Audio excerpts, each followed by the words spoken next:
భార్యాభర్తలు ఇద్దరు విదేశాల్లో ఉన్నారు. అక్కడ భర్త భార్యని హింసిస్తున్నాడు. ఇండియాలో కేసు పెట్టుకునొచ్చా? ఖచ్చితంగా అండి. అంటే ఒకసారి ఇది జాగ్రత్త పాయింట్ వినండి. ఎవరైనా సరే విదేశాల్లో నివసిస్తున్న ఇద్దరు ఇండియన్స్, ఇక్కడ భార్య భర్త లేదా ఫ్రెండ్స్ అన్నదమ్ములు ఎవరైనా పక్కన పెట్టు, అక్కడ కనుక ఒకరిని హింసించినట్లయితే ఏంటి అది అర్థమవుతుందా? కండిషన్స్ అప్లై ఏంటంటే భారతీయ పౌరులై ఉండాలి ఇద్దరు కూడా. సో కండిషన్స్ అది. సో భారతీయ పౌరులు ఇద్దరు పెళ్లి చేసుకున్నారు, ఇద్దరు భారతీయ పౌరులు విదేశాల్లో నివసిస్తున్నారు, అది వీసా మీద ఉన్నారు.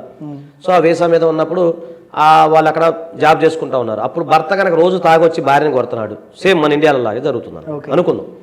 అప్పుడు భార్య అక్కడ కంగారు పడాల్సిన అవసరం లేదు, అక్కడ ప్రొసీజర్ అక్కడ నడుస్తుంది.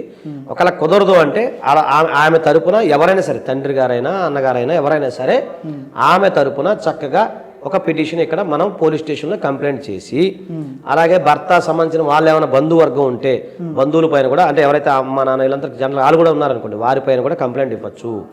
తర్వాత భర్త కంప్లైంట్ ఇచ్చు తర్వాత మనం అదేంటంటే LOC అనేది భర్త పైన ఇష్యూ చేసే అవకాశం ఉంటుంది.